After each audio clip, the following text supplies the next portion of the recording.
നമുക്ക് പ്രിയമുള്ളവരെ, നമ്മുടെ ഇന്നത്തെ ചിന്തയ്ക്കായിട്ട് നമുക്ക് 1 കൊരിന്ത്യർ 5-ാം അധ്യായത്തിലെ 14-15 വാക്യങ്ങൾ ഞാൻ ഇങ്ങനെ വായിക്കുന്നു. 2 കൊരിന്ത്യർ 5-ാം അധ്യായം 14-15 വാക്യങ്ങൾ. ക്രിസ്തുവിന്റെ സ്നേഹം ഞങ്ങളെ നിർബന്ധിക്കുന്നു, എല്ലാവർക്കും വേണ്ടി ഒരുവൻ മരിച്ചിരിക്കെ എല്ലാവരും മരിച്ചു എന്നും, ജീവിക്കുന്നവർ ഇനി തങ്ങൾക്കായിട്ടല്ല തങ്ങൾക്ക് വേണ്ടി മരിച്ചുയർത്തവനായിട്ട് തന്നെ ജീവിക്കേണ്ടതിന് അവൻ എല്ലാവർക്കും വേണ്ടി മരിച്ചു എന്ന് ഞങ്ങൾ നിർണയിച്ചിരിക്കുന്നു. പ്രിയപ്പെട്ടവരെ, വളരെ ദീർഘമായ ഒരു വാക്യമായതുകൊണ്ട്, മലയാളത്തിൽ ആയതുകൊണ്ട് അത് എത്രത്തോളം മനസ്സിലായി എന്നെനിക്ക് അറിഞ്ഞുകൂടാ. ഇവിടെ നോക്കുക, നമ്മളത് വായിക്കുമ്പോൾ 14-ാമത്തെ വാക്യം, ക്രിസ്തുവിന്റെ സ്നേഹം ഞങ്ങളെ നിർബന്ധിക്കുന്നു. കർത്താവ് നമ്മളെ സ്നേഹിച്ചു, ആ കാര്യത്തിൽ നമുക്ക് വ്യക്തതയുണ്ട്. ആ കർത്താവിന്റെ സ്നേഹത്തിന്റെ അടിസ്ഥാനത്തിലേ ഈ കാര്യം നമുക്ക് മനസ്സിലാക്കാൻ കഴിയുള്ളൂ, അല്ലെങ്കിൽ ഈ നിലയിൽ നമുക്ക് ജീവിക്കാൻ ഒക്കുകയുള്ളൂ എന്ന് പറഞ്ഞിട്ടാണ് അടുത്ത വാക്യം പറയുന്നത്. അതെന്താ പറയുന്നത്? എല്ലാവർക്കും വേണ്ടി ഒരുവൻ മരിച്ചിരിക്കെ എല്ലാവരും മരിച്ചു. എല്ലാവർക്കും വേണ്ടി ഒരുവൻ മരിച്ചെന്ന് പറയുന്നത് ആരാണ്? കർത്താവായ യേശു ക്രിസ്തുവാണ്. കർത്താവായ യേശു ക്രിസ്തു സകല ലോകത്തിലുള്ള സകല പാപികളുടെയും ആ കാര്യത്തിന് വേണ്ടി, പാപപരിഹാരത്തിന് വേണ്ടി അവിടുന്ന് കാൽവറി ക്രൂശിൽ 2000 വർഷം മുമ്പ് മരിച്ചു. അപ്പോൾ കർത്താവ് മരിച്ചപ്പോ ഇന്ന് കർത്താവിനെ രക്ഷകനായി സ്വീകരിക്കുന്ന, അല്ലെങ്കിൽ കർത്താവിനായി ജീവിക്കുന്ന എല്ലാവരും എന്താ? ആത്മീയമായ ആ ഒരു കാഴ്ചപ്പാടനുസരിച്ച് കർത്താവിനോടൊപ്പം മരിച്ചു. 2000 വർഷം മുമ്പ് കർത്താവ് കാൽവറി ക്രൂശിൽ മരിച്ചപ്പോൾ ഇന്ന് കർത്താവിനെ അനുഗമിക്കുന്ന നമ്മളും ദൈവത്തിന്റെ ദൃഷ്ടിയിൽ നമ്മളും കർത്താവിനോടൊപ്പം അവിടെ മരിച്ചു. പാപത്തിന് മരിച്ചു, ആ കാര്യത്തിന് മരിച്ചു നമ്മൾ. എന്നിട്ട് ജീവിക്കുന്നവർ ഇനി തങ്ങൾക്കായിട്ടല്ല. നമ്മൾ മരിച്ചു എങ്കിലും നമ്മളിപ്പോൾ ജീവിച്ചിരിപ്പുണ്ടല്ലോ, ഇപ്പോഴും നമ്മൾ ജീവിച്ചിരിപ്പുണ്ട്. ജീവിക്കുന്നവർ ഇനി തങ്ങൾക്കായിട്ടല്ല തങ്ങൾക്ക് വേണ്ടി മരിച്ചു ഉയർത്തവനായിട്ട് തന്നെ ജീവിക്കേണ്ടതിന് അവൻ എല്ലാവർക്കും വേണ്ടി മരിച്ചു എന്ന് ഞങ്ങൾ നിർണയിച്ചിരിക്കുന്നു. എന്താ നമ്മൾ വായിച്ചത്? കർത്താവായ യേശു ക്രിസ്തു കാൽവറി ക്രൂശിൽ നമുക്ക് വേണ്ടി 2000 വർഷം മുമ്പ് മരിച്ചു. നമ്മളും കർത്താവിനോടൊപ്പം മരിക്കുകയും ഉയർക്കുകയും ചെയ്തു. അതിൻ്റെ ആത്മീകമായ തലം. ആത്മീകമായ തലം അങ്ങനെ ആയിരിക്കുമ്പോൾ തന്നെ ഇന്ന് നമ്മൾ എന്തുണ്ട്? ഇന്ന് നമ്മൾ ജീവിക്കുന്നുണ്ട്. നമ്മളെ ജീവിതത്തിൽ കർത്താവിൻ്റെ മരണത്തോട് താതാത്മ്യപ്പെട്ട് നമ്മൾ ജീവിതത്തിൻ്റെ ഏതെങ്കിലും ഒരു ഘട്ടത്തിൽ കർത്താവിനെ രക്ഷകനും നാഥനുമായിട്ട് സ്വീകരിച്ചിട്ടുണ്ട്. കർത്താവിനെ സ്വീകരിച്ചു. അവൻ്റെ മരണത്തിൽ ആ നിലയിൽ നമ്മൾ പങ്കാളികളായി. ഒരു സ്നാനം നടന്നു. സ്നാനം നടന്നപ്പോൾ അവിടെ കണ്ടോ, ആ ശുശ്രൂഷയിൽ ഒരു മരിച്ച ഒരാളിനെ അടക്കിയതിന് ശേഷം ഉയർത്തെഴുന്നേൽക്കുകയും ചെയ്യുന്നതിൻ്റെ ഒരു നിഴല് പോലെ സ്നാനാർത്ഥിയെ എന്ത് ചെയ്തു? സ്നാപകൻ വെള്ളത്തിനടിയിലേക്ക് താഴ്ത്തി മരിച്ച ഒരു ബോഡി എന്ത് ചെയ്യും? ഭൂമിക്കടിയിലേക്ക് കുഴിച്ചിടും. എന്നിട്ട് കർത്താവിനെ സംബന്ധിച്ചിടത്തോളം എന്താ സംഭവിച്ചു? 3-ാം നാളിൽ അവിടുന്ന് ഉയർത്തെഴുന്നേറ്റതുപോലെ ആ വെള്ളത്തിനടിയിലേക്ക് പൂർണ്ണമായിട്ട് മുങ്ങിയ ആ പൈതലിനെ, ചെറുപ്പക്കാരനെ എന്ത് ചെയ്തു? വെള്ളത്തിൽ നിന്ന് ഉയർത്തിയപ്പോ അത് കാണിക്കുന്നത് എന്താ? കർത്താവിനോടൊപ്പം മരിച്ചു, അടക്കപ്പെട്ടു, ഉയർത്തെഴുന്നേറ്റു. ഇന്ന് നമ്മൾ ജീവിക്കുന്നുണ്ട്. ഇനി ജീവിക്കുമ്പോൾ ആ പൈതൽ എങ്ങനെ വേണം ജീവിക്കാൻ, അല്ലെങ്കിൽ നമ്മൾ എങ്ങനെ വേണം ജീവിക്കാൻ? ഇനി ജീവിക്കുന്നവർ ഇനി തങ്ങൾക്കായിട്ടല്ല, ഇനി നമ്മൾ നമുക്ക് വേണ്ടിയല്ല ജീവിക്കുന്നത്, നമുക്ക് വേണ്ടി മരിച്ചുയർത്തവനായിട്ട് തന്നെ ജീവിക്കണം. അതിനുവേണ്ടിയാണ് കർത്താവ് എല്ലാവർക്കും വേണ്ടി മരിച്ചത് എന്ന് ഞങ്ങൾ നിർണയിച്ചിരിക്കുന്നു. വളരെ നീണ്ട ഒരു വാക്യമാണ്. നമ്മളത് പടിപടിയായിട്ട് കട്ട് ചെയ്ത് ഓരോ ഭാഗങ്ങളായിട്ട് മനസ്സിലാക്കിയാലേ നമുക്കത് വ്യക്തമാവുകയുള്ളൂ. പ്രിയപ്പെട്ടവരെ, ഇവിടെ കണ്ടോ, കർത്താവായ യേശു ക്രിസ്തു ചെയ്ത കാര്യത്തെ നമുക്ക് നോക്കാം. അവിടുന്ന് എന്ത് ചെയ്തു? അവിടുന്ന് മരിച്ചു എന്ന് ഒരിക്കലല്ല, ഈ വാക്യത്തിൽ 3 വട്ടം പറഞ്ഞിട്ടുണ്ട്. ഒരുവൻ മരിച്ചിരിക്കെ, അത് കർത്താവായ യേശു ക്രിസ്തു ഒരുവൻ മരിച്ചിരിക്കെ എന്ന് പറയുന്നു. അത് കഴിഞ്ഞിട്ട് രണ്ടാമത് തങ്ങൾക്ക് വേണ്ടി മരിച്ചുയർത്തവനായിട്ട്, അവിടെയും കർത്താവ് മരിച്ചു എന്ന് പറഞ്ഞിരിക്കുന്നു. ഒടുവിലായിട്ട് ആ വാക്യം 15-ാമത്തെ വാക്യം അവസാനിക്കുമ്പോൾ അവൻ എല്ലാവർക്കും വേണ്ടി മരിച്ചു. അപ്പൊ നോക്കുക, കർത്താവിന്റെ മരണത്തെ 3 വട്ടം ഇവിടെ പറയുന്നുണ്ട്. മരിക്കുക മാത്രമല്ല അവിടുന്ന് ചെയ്തത്, അവിടുന്ന് എന്ത് ചെയ്തു? ഉയർക്കുകയും ചെയ്തു. മരിക്കുക മാത്രമായിരുന്നെങ്കിൽ ഇത് ഒരു സുവിശേഷമാകുകയില്ലായിരുന്നു. ലോകത്ത് പല വലിയ ആളുകൾ ജീവിച്ചിട്ടുണ്ട്, പക്ഷേ മരിച്ച ഒരാൾ പോലും ആ നിലയിൽ കർത്താവിനെ പോലെ എന്നേക്കുമായിട്ട് ഉയർത്തിട്ടില്ല. ലാസറിനെയൊക്കെ ഉയർപ്പിച്ചു, പക്ഷെ അവർ പിന്നീട് മരിച്ചു. എന്നാൽ കർത്താവ് മരണത്തെ തോൽപ്പിച്ച് ഉയർത്തു. അങ്ങനെ ഒരു കാര്യം ഉണ്ടായിട്ടില്ല. അതുകൊണ്ട് ഇവിടെ നോക്കുക, മരിച്ചു മരിച്ചു മരിച്ചു എന്ന് 3 വട്ടം പറഞ്ഞിട്ട് കർത്താവിനെ കുറിച്ച് ഉയർത്തു എന്നും പറഞ്ഞിരിക്കുന്നു. നമ്മളെക്കുറിച്ചും പറഞ്ഞിരിക്കുന്നത് നമ്മൾ അവനോടുകൂടെ മരിച്ചു. നമ്മൾ അവനോടുകൂടെ മരിച്ചു. എന്നാൽ ഇന്ന് നമ്മൾ ജീവിക്കുന്നു, മരിക്കുകയും ജീവിക്കുകയും ചെയ്യുന്നു. കണ്ടോ, നമ്മളെ കേവലം ക്രിസ്തീയത, കർത്താവിനെ പിൻപറ്റുക എന്ന് പറയുന്നത് ഒരു തമാശയല്ല. ഒരു ആ നിലയില് മറ്റു പല കാര്യങ്ങൾക്ക് ഓരോരുത്തർ പോകുന്നു, എന്നാൽ ഈ പരിപാടിക്കും പൊക്കളയാം എന്നുള്ള നിലയിൽ ഒരു തമാശയല്ല. ഇതെന്താ, മരണവും ജീവനും ആ നിലയിൽ ഗൗരവമുള്ള ഒരു കാര്യമാണ്. കർത്താവിനായിട്ട് ജീവിക്കാനായിട്ട് നമ്മൾ ഇറങ്ങി പുറപ്പെടുമ്പോൾ നമ്മൾ എന്ത് വേണം? അവനായിട്ട് മരിക്കാനും അവനായിട്ട് ജീവിക്കാനും ഉള്ള തയ്യാറെടുപ്പ് നമ്മുടെ ജീവിതത്തിൽ ഉണ്ടായിരിക്കണം.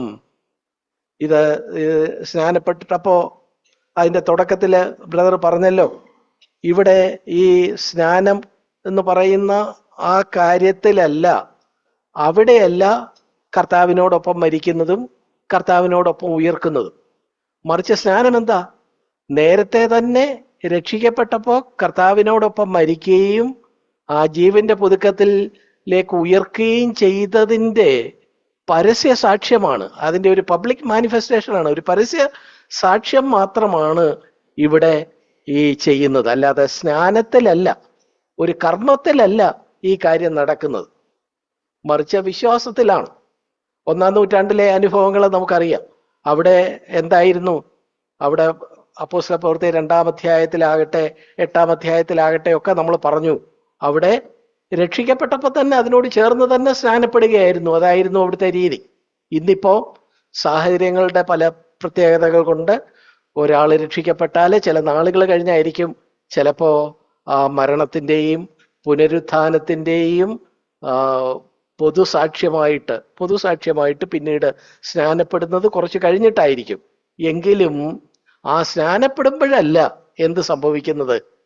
നാം കർത്താവിനോടൊപ്പം മരിച്ചുവെന്നും ഉയർത്തെന്നും ഉള്ളത് വിശ്വാസത്താൽ സ്വായത്തമാക്കുന്നത് അതിനു മുമ്പ് തന്നെ രക്ഷിക്കപ്പെടുമ്പോഴാണ് അത് നടക്കുന്നത്.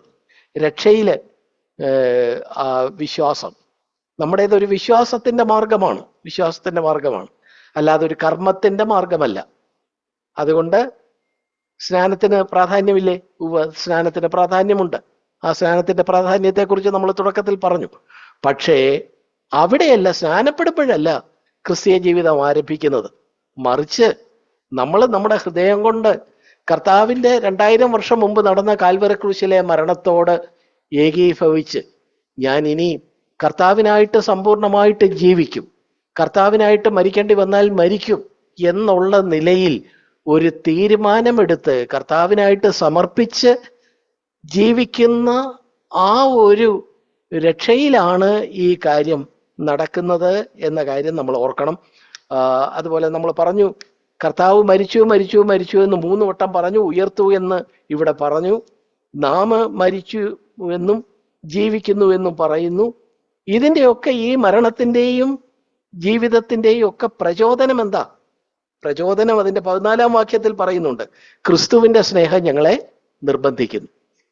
ക്രിസ്തുവിൻ്റെ സ്നേഹം നോക്കുക, വലിയവനായ ദൈവം ഈ മാനവരാശി പാപത്തിൽ വീണു പോയപ്പോ അവരെ കൈവിട്ടില്ല. എന്തുകൊണ്ട് നമ്മളെ ഓരോരുത്തരെയും സ്നേഹിച്ച് കാലാകാലങ്ങളിൽ നമ്മളെ അവിടുത്തെ മകനോ മകളോ ആക്കി തീർത്തു? എന്തിനാണ് ഈ ഒരു രക്ഷയുടെ പ്രവൃത്തി കാൽവറി ക്രൂശിൽ നിവർത്തിക്കാനായിട്ട് സ്വന്തം പുത്രനെ യാഗമായിട്ട് അയച്ചത്? തീർച്ചയായിട്ടും അതിൻ്റെ പിന്നിൽ വലിയൊരു സ്നേഹമുണ്ട്. വലിയവനായ ദൈവത്തിന് സത്യത്തിൽ ഈ മൺപുഴുക്കളായ നമ്മുടെ മേൽ ഇത്രയും സ്നേഹം തോന്നേണ്ട കാര്യമില്ല. ഒരു ദൈവഭൃത്യൻ പറഞ്ഞത് ഞാൻ പലപ്പോഴും പറയാറുണ്ട്. അദ്ദേഹം പറഞ്ഞു, ഞാൻ മരിച്ചതിന് ശേഷം ഞാൻ നിത്യതയിലായിരിക്കും, സ്വർഗത്തിലായിരിക്കും. സ്വർഗത്തിൽ എത്ര വർഷം ഉണ്ടെന്ന് എനിക്ക് അറിഞ്ഞുകൂടാ. പക്ഷെ സ്വർഗത്തിലുള്ള വർഷം മുഴുവൻ, സ്വർഗത്തിലുള്ള, അവിടെ വർഷമില്ല, അവിടെ കാലമില്ല, കാലം നിശ്ചലമായി നിൽക്കുക. സ്വർഗത്തിലുള്ള നിത്യകാലം മുഴുവൻ ഞാൻ ഒരു കാര്യത്തിൽ അത്ഭുതപ്പെട്ടുകൊണ്ടിരിക്കും. എന്ന് വെച്ചാൽ എന്തിലാ അദ്ദേഹം പറഞ്ഞത്? ദൈവം എന്തിനാ എന്നെ പോലെ ഒരാളെ സ്നേഹിച്ച് ഇങ്ങനെ എന്നെ വീണ്ടെടുത്ത് ഈ സ്വർഗത്തിൽ കൊണ്ടുവന്ന് ഈ സൗഭാഗ്യങ്ങളിലാക്കിയത് എന്നുള്ളത് നിത്യകാലം ഞാൻ അത്ഭുതപ്പെട്ടുകൊണ്ടിരുന്നാലും എനിക്ക് അതിന് മറുപടി കിട്ടുകയില്ല എന്ന് അദ്ദേഹത്തിൻ്റെതായ വാക്കുകളിൽ പറഞ്ഞിട്ടുണ്ട്. പ്രിയപ്പെട്ടവരെ, നിത്യതയിൽ എല്ലാത്തിനും മറുപടി ഉണ്ടെന്നൊക്കെ വേറെ ചിലർ പറയാറുണ്ട്. ഞാൻ അതിൻ്റെ തിയോളജിയിലേക്കൊന്നും അല്ല കിടക്കുന്നത്. ഞാൻ പറയാൻ ആഗ്രഹിക്കുന്നത്, സ്നേഹം, ദൈവത്തിൻ്റെ സ്നേഹം നമ്മെ തേടി വന്നു. അത് മാത്രമല്ല, നമ്മെ ഓരോരുത്തരെയും വ്യക്തിപരമായിട്ട്, നമുക്കറിയാം, നമ്മൾ സ്വന്തം നെഞ്ചത്ത് കൈവച്ചുകൊണ്ട് നമുക്ക് പറയാൻ കഴിയും, നമ്മൾ ഇതിനൊന്നും യോഗ്യതയുള്ളവരായിരുന്നില്ല. നമ്മളൊക്കെ നമ്മുടേതായ വഴിക്ക് ജീവിക്കുന്നവരും ആത്മീയ കാര്യങ്ങളോട് താല്പര്യമില്ലാത്തവരും സ്വന്തം വഴിക്ക് തിരിഞ്ഞിരുന്നവരും ഒക്കെ ആയിരുന്നു. ജീവിതത്തിന്റെ ഏതോ ഒരു ഘട്ടത്തിൽ ഈ ദൈവസ്നേഹം നമ്മളെ സ്പർശിച്ചു. നമ്മൾ എന്ത് ചെയ്തു? നമ്മൾ കർത്താവിനായിട്ട് ജീവിതം സമർപ്പിച്ചു. അവന്റെ മരണത്തിൽ പങ്കാളികളായി, അവന്റെ ഉയർപ്പിലും നമ്മൾ പങ്കാളികളായി. ഇനി മരിച്ചാലും ജീവിച്ചാലും കർത്താവിനായിട്ട് എന്നൊരു നിലപാടെടുത്ത് നമ്മൾ ഇന്ന് മുന്നോട്ട് പോകുന്നു. അതിനെക്കുറിച്ചാണ് ഇവിടെ പറയുന്നത്. അതിനുള്ള പ്രചോദനം എന്താണ്? അതിനുള്ള പ്രചോദനം ക്രിസ്തുവിന്റെ സ്നേഹമാണ്. ഇങ്ങനെ കർത്താവിനായിട്ട് മരിക്കാനോ കർത്താവിനായിട്ട് ജീവിക്കാനോ ഞങ്ങളെ പ്രേരിപ്പിക്കുന്നത് എന്ന് പൗലോസോടെ പറയുന്നു. എന്നിട്ട് അത് അവസാനിക്കുന്ന ഭാഗം കണ്ടോ? 15-ാമത്തെ വാക്യം അവസാനിക്കുമ്പോൾ ഞങ്ങൾ നിർണയിച്ചിരിക്കുന്നു, ഇനി ഞങ്ങള് ജീവിച്ചാൽ കർത്താവിന് വേണ്ടി, മരിച്ചാൽ കർത്താവിന് വേണ്ടി എന്ന് ഞങ്ങളൊരു ചുമ്മാ ഒരു പാട്ട് പാടിയപ്പോൾ ഞങ്ങളൊരു നല്ല ഒരു തോന്നലിൽ അങ്ങ് പാടിപ്പോയതല്ല. പൗലോസ് പറയുന്നത് ഇറ്റ് ഈസ് കൺക്ലൂഡഡ്, അത് നിർണയിച്ചിരിക്കുന്നു, അത് തീരുമാനിച്ചിരിക്കുന്ന ഒരു കാര്യം. പ്രിയപ്പെട്ടവരെ, ഇവിടെ ഇരിക്കുന്ന കർത്താവിനെ രക്ഷകനും നാഥനുമായി സ്വീകരിച്ച് അല്ലെങ്കിൽ സഭയിൽ വർഷങ്ങളായിട്ട് വരുന്ന ആളുകൾ, അല്ലെങ്കിൽ ആ നിലയിൽ ഒരു അനുഭവം ഉള്ളവർ, നമ്മളെ സംബന്ധിച്ച് ഇത് കൺക്ലൂഡ് ചെയ്യപ്പെട്ടിട്ടുണ്ടോ? നിർണയിച്ചിട്ടുണ്ടോ? ജീവിച്ചാൽ കർത്താവിനായി, മരിച്ചാൽ കർത്താവിനായി. അതിനുവേണ്ടിയാണ്, അങ്ങനെ തീരുമാനിക്കാൻ വേണ്ടിയാണ് കർത്താവ് എന്ത് ചെയ്തത്? നമുക്ക് വേണ്ടി മരിക്കുകയും ജീവിക്കുകയും ചെയ്തത്, ഉയർക്കുകയും ചെയ്തത് എന്നാണ് ഈ വാക്യം പറയുന്നത്. അപ്പൊ ഈ വാക്യത്തോട് നമ്മൾ ചേർന്ന് നിൽക്കുമെങ്കിൽ നമ്മൾ ഈ കാര്യം ഉറപ്പാക്കണം, നിർണയിച്ചിരിക്കണം, കൺക്ലൂഡ് ചെയ്തിരിക്കണം. അല്ലാതെ കുറച്ച് കഴിയുമ്പോൾ ഈ മീറ്റിങ്ങിലൊക്കെ വന്നു കൂടുന്നു പോകുന്നു ഒക്കെയാണ്, പക്ഷെ ജീവിക്കുന്നത് എനിക്ക് വേണ്ടിയാണ് ഞാൻ ജീവിക്കുന്നത്. ആ നിലയിലൊരു ഏർപ്പാടില്ല എന്നാണ് ഈ വാക്യം നമ്മളോട് വ്യക്തമാക്കുന്നത്. പ്രിയപ്പെട്ടവരെ, അതുകൊണ്ട് ഇതൊരു ചെറിയ 2 വാക്യങ്ങളാണെങ്കിലും ഇത് നമുക്ക് തരുന്ന ഒരു ഉത്തരവാദിത്വം എത്ര വലുതാണ്. നാം ഇനി ജീവിക്കുന്നെങ്കിൽ കർത്താവിനായി, നാം മരിക്കേണ്ടി വന്നാലോ കർത്താവിനായിട്ട് മരിക്കാനും നമ്മൾ തയ്യാർ എന്നുള്ള നിലയിൽ അങ്ങനെ ആക്കാൻ വേണ്ടിയാണ് കർത്താവ് നമുക്ക് വേണ്ടി മരിക്കുകയും ഉയർക്കുകയും ജീവിക്കുകയും ചെയ്തത്. അതിൻ്റെ അടിസ്ഥാനത്തിൽ ഞങ്ങളും അങ്ങനെ നിർണയിച്ചിരിക്കുന്നു എന്നാണ് ഈ പറഞ്ഞതിൻ്റെ ചുരുക്കം. പ്രിയപ്പെട്ടവരെ, ഈ നിലയിൽ 2000 വർഷം മുമ്പ് കർത്താവ് കാൽവറി ക്രൂശിൽ മരിച്ചു, അടക്കപ്പെട്ടു, ഉയർത്തെഴുന്നേറ്റു. ഇതിനോട് നമ്മൾ ഏകീഭവിച്ചു എന്ന് പറയുമ്പോൾ, അല്ലെങ്കിൽ കർത്താവിനായിട്ട് ഇന്ന് ജീവിക്കാനും മരിക്കാനും നമ്മൾ തയ്യാറാണ് എന്നൊക്കെ പറയുമ്പോൾ, അതിൻ്റെ പ്രായോഗികമായ അതിൻ്റെ ഇംപ്ലിക്കേഷൻ എന്താണ്? അതിൻ്റെ ഒരു പ്രാക്ടിക്കൽ ഇംപ്ലിക്കേഷൻ എന്താണ്? അതിൻ്റെ ഒരു പ്രായോഗികമായ ഒരു തലം എന്ന് പറയുന്നത്, ഇന്ന് നമ്മൾ കർത്താവിനായിട്ട് കർത്താവ് ആഗ്രഹിക്കുന്ന നിലയിൽ നമ്മുടെ രക്ഷയുടെ ഒരു വർത്തമാനകാല ജീവിതത്തിൽ നമ്മൾ വിശുദ്ധിയെ തികച്ച് ജീവിക്കണം. ഇതാണ് ഈ പറഞ്ഞ കാര്യത്തിന് നമ്മുടെ ഇന്നത്തെ പ്രായോഗിക തലത്തിൽ നമ്മൾ ജീവിക്കേണ്ടത്. ഇങ്ങനെയാണ്. ഈ കാര്യം പത്രോസ് വ്യക്തമാക്കിയിട്ടുണ്ട്. പത്രോസ് കുറച്ചുകൂടെ ലളിതമായിട്ട് ഈ കാര്യം പറയുന്നുണ്ട്.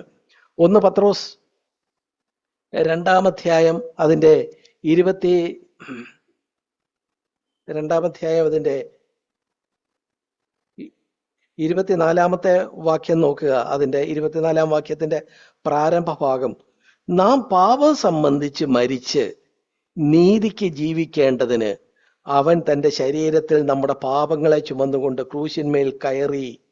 കണ്ടോ, കർത്താവായ യേശു ക്രിസ്തു ക്രൂശിന്മേൽ കയറിയത് എന്തിനു വേണ്ടിയാണെന്നാണ് ഇവിടെ പറയുന്നത്.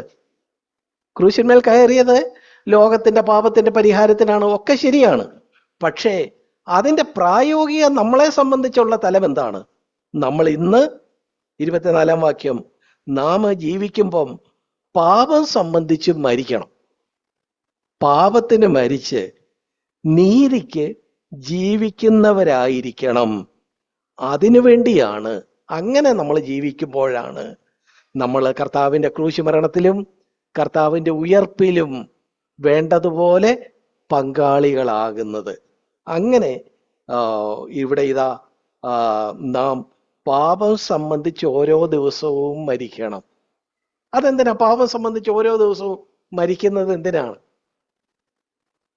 ഈ കാര്യം പറയുമ്പോൾ പ്രിയപ്പെട്ടവരെ, നമ്മൾ രക്ഷയെ സംബന്ധിച്ച്, കർത്താവിനെ നമ്മൾ ആദ്യം അറിഞ്ഞ ആ രക്ഷയെ സംബന്ധിച്ചുള്ള ബൈബിള് നമ്മുടെ മുൻപിൽ വയ്ക്കുന്ന കാര്യങ്ങളെക്കുറിച്ച് നമുക്കൊരു നല്ല വ്യക്തത ഉണ്ടായാലേ ഈ കാര്യത്തെക്കുറിച്ച് ഒരു ശരിയായ ബോധ്യം നമുക്ക് ലഭിക്കുകയുള്ളൂ. നമ്മുടെ മുമ്പിലുള്ള ചുരുങ്ങിയ സമയം ആ കാര്യം വളരെ വേഗത്തിൽ ഒന്ന് നോക്കാം എന്നാണ് ഞാൻ കരുതുന്നത്. നമ്മൾ ആളുകളോട് ചോദിക്കാറുണ്ടല്ലോ, അല്ലെങ്കിൽ കുഞ്ഞുങ്ങളോട് ചോദിക്കാറുണ്ട്, മോനെ നീ രക്ഷിക്കപ്പെട്ടതാണോ? അപ്പം പറയും രക്ഷിക്കപ്പെട്ടതാ. എന്നാ? അപ്പോൾ അവനൊരു ഡേറ്റ് പറയും, ഇന്ന മാസം ഇത്രാം തീയതി.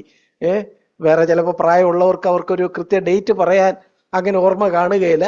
എന്നാലും അവരെ സംബന്ധിച്ചും ഒരു തുടക്കമുണ്ട്. കർത്താവിനെ സ്വീകരിച്ച ഒരു തുടക്കമുണ്ട്. കർത്താവിന്റെ കാൽവരി ക്രൂശിലെ സ്നേഹത്തിന് മുമ്പാകെ തങ്ങളെ തന്നെ സമർപ്പിച്ച ഒരു തുടക്കമുണ്ട്. ആ തുടക്കമുണ്ട്. അങ്ങനെ തുടങ്ങി മാനസാന്തരപ്പെട്ട് യേശുവിൽ വിശ്വസിച്ച ആ തുടക്കത്തെയാണ് രക്ഷിക്കപ്പെടുക എന്ന് ബൈബിള് പറയുന്നത്. എഫേസ്യർക്ക് എഴുതിയ ലേഖനം 2-ാം അധ്യായം അതിൻ്റെ 8-ാമത്തെ വാക്യം നോക്കുക. നമുക്ക് പരിചിതമായ വാക്യങ്ങളാണ്, എങ്കിലും ദയവായിട്ട് ശ്രദ്ധിക്കണേ. ഇവിടെ കണ്ടോ, എഫേസ്യർ 2:8 പറയുന്നു, കൃപയാലല്ലോ നിങ്ങൾ വിശ്വാസം മൂലം രക്ഷിക്കപ്പെട്ടിരിക്കുന്നത്. ഇവിടെ രക്ഷിക്കപ്പെടുക, സാൽവേഷൻ അല്ലെ സേവ് എന്നുള്ളതിനെ എങ്ങനെയാ പറഞ്ഞേക്കുന്നത്? ഭൂതകാലത്തിലാ പറഞ്ഞേക്കുന്നത്, രക്ഷിക്കപ്പെട്ടിരിക്കുന്നത്. നിങ്ങള് കൃപയാലല്ലോ വിശ്വാസം മൂലം രക്ഷിക്കപ്പെട്ടിരിക്കുന്നത്. അപ്പൊ രക്ഷയ്ക്ക് എന്തുണ്ട്? ഒരു ഭൂതകാലമുണ്ട്. നമ്മൾ ഇന്ന് നമ്മൾ സാക്ഷ്യം പറഞ്ഞാൽ ഓരോരുത്തർക്കും പറയാൻ കഴിയും, ഞാൻ ഇത്ര വർഷം മുമ്പ് അല്ലെങ്കിൽ ഇത്ര നാൾ മുമ്പ് ഞാൻ കർത്താവിനെ സ്വീകരിച്ചു, ഒരു വീണ്ടും ജന്മാനുഭവം എനിക്കുണ്ടായി, അല്ലെങ്കിൽ ഞാൻ രക്ഷിക്കപ്പെട്ട തീയതി എന്ന് പറഞ്ഞ് ചിലർക്കൊരു തീയതി പറയാനുണ്ട്, ചിലർക്ക് തീയതി പറയാനില്ലെങ്കിലും അവർക്ക് ആ കാര്യത്തെക്കുറിച്ച് ഒരു ഉറപ്പുണ്ട്.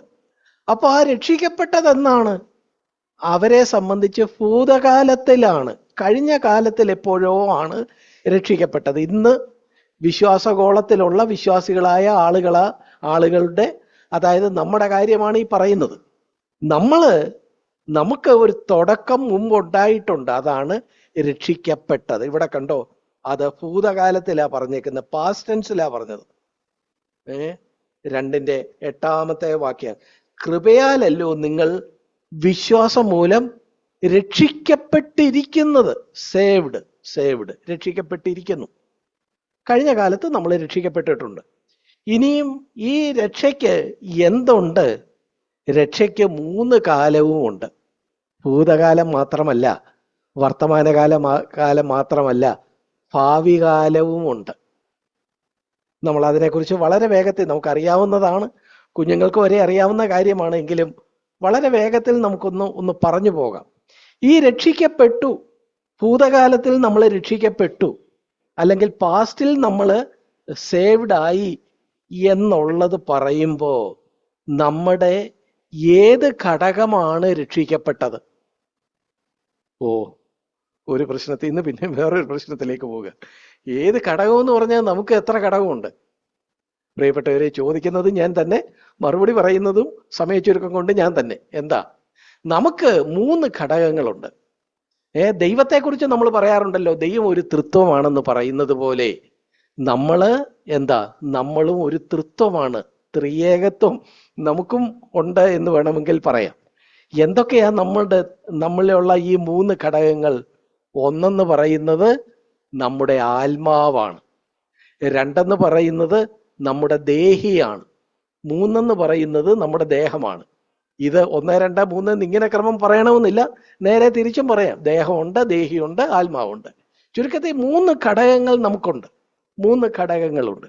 ഇതിൽ നമ്മൾ കർത്താവിനെ രക്ഷകനും നാഥനുമായിട്ട് സ്വീകരിച്ച ആ ഭൂതകാലത്തിൽ നമ്മുടെ ഈ 3 ഘടകങ്ങളിൽ ഏത് ഘടകമാണ് രക്ഷിക്കപ്പെട്ടത്?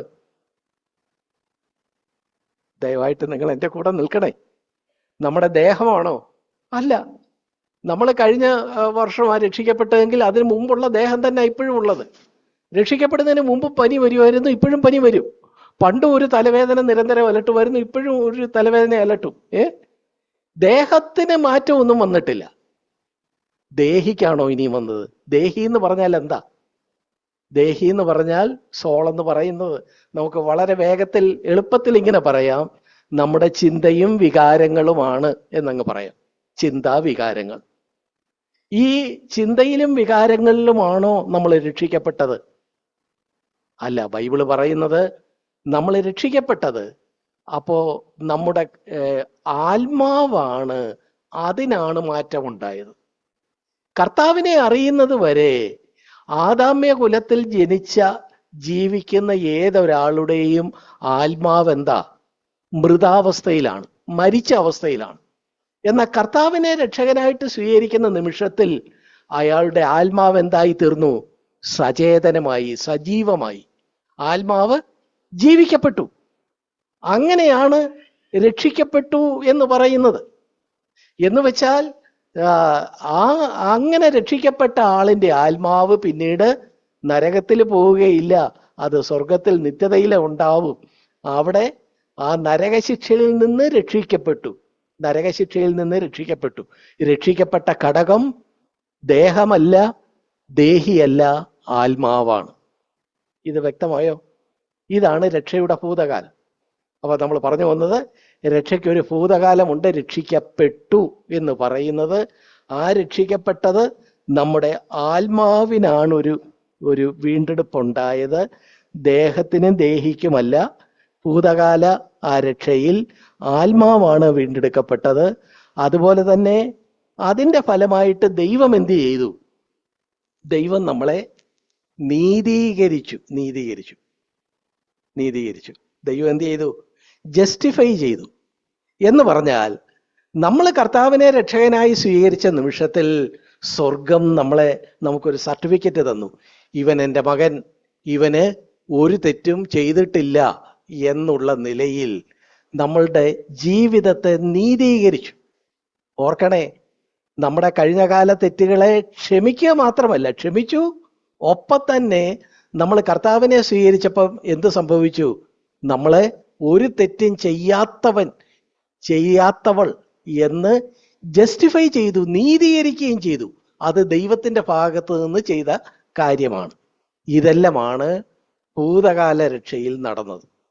ആട്ടെ, ഇനി ഭാവികാല രക്ഷ നമുക്ക് ഇത് ഓരോന്ന് നോക്കാം. ഭാവികാല രക്ഷയെക്കുറിച്ച് പറയുന്ന ഒരു വാക്യം എബ്രായർക്ക് എഴുതിയ ലേഖനം 9-ാം അധ്യായത്തിലാണ്. 9-ാം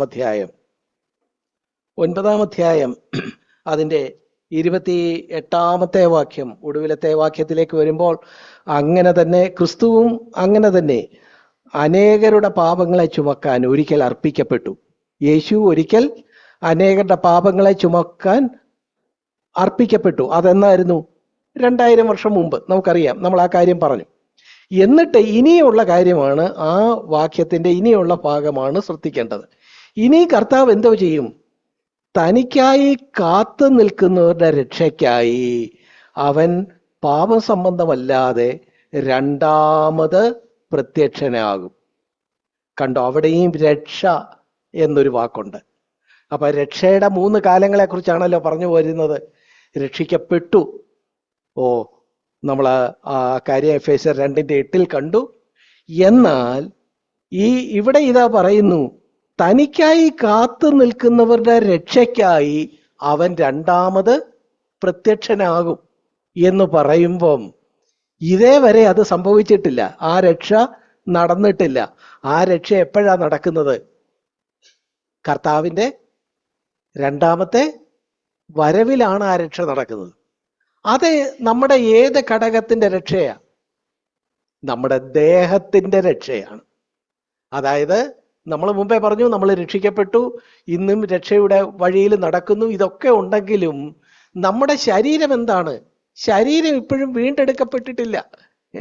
പനിയുള്ള, ജലദോഷമുള്ള, തലവേദനയുള്ള ഒക്കെയുള്ള ആ ശരീരം തന്നെയാണ്. എന്നാൽ കർത്താവിന്റെ വരവിൽ അവൻ പ്രത്യക്ഷനാകുമ്പോൾ എന്തുണ്ടാകും? നമ്മുടെ ദേഹത്തിന് രക്ഷയുണ്ടാകും. ദേഹത്തിന് രക്ഷയുണ്ടാകും. നമ്മുടെ ശരീരം, അത് ശരീരത്തിന് ഒരു ഗ്ലോറിഫിക്കേഷൻ, ഒരു തേജസ്കരണം ഉണ്ടാകും. എന്ന് വെച്ചാൽ ഈ ശരീരം വീണ്ടെടുക്കപ്പെട്ട ഒരു ശരീരമായി തീരും. ഈ രക്തവും മാംസവും ഒക്കെയുള്ള ഈ ഭൗതികമായ ശരീരം മാറി തേജസ്കരിക്കപ്പെട്ട ഒരു ശരീരം. കർത്താവായ യേശുക്രിസ്തു മരിച്ചടക്കപ്പെട്ട് ഉയർത്തെഴുന്നേറ്റപ്പോ കർത്താവിന്റെ ആ ശരീരമുണ്ടല്ലോ, ആ തേജസ്കരിക്കപ്പെട്ട ശരീരം, അതുപോലെയുള്ള തേജസ്കരിക്കപ്പെട്ട ഒരു ശരീരം നമുക്ക് ലഭിക്കും. എപ്പോൾ ലഭിക്കും? ഭാവിയിൽ ലഭിക്കും. അത് വരാൻ പോകുന്നതേ ഉള്ളൂ. എന്നാ അത് സംഭവിക്കുന്നത്? കർത്താവിന്റെ രണ്ടാമത്തെ വരവിലേ അത് സംഭവിക്കുകയുള്ളൂ.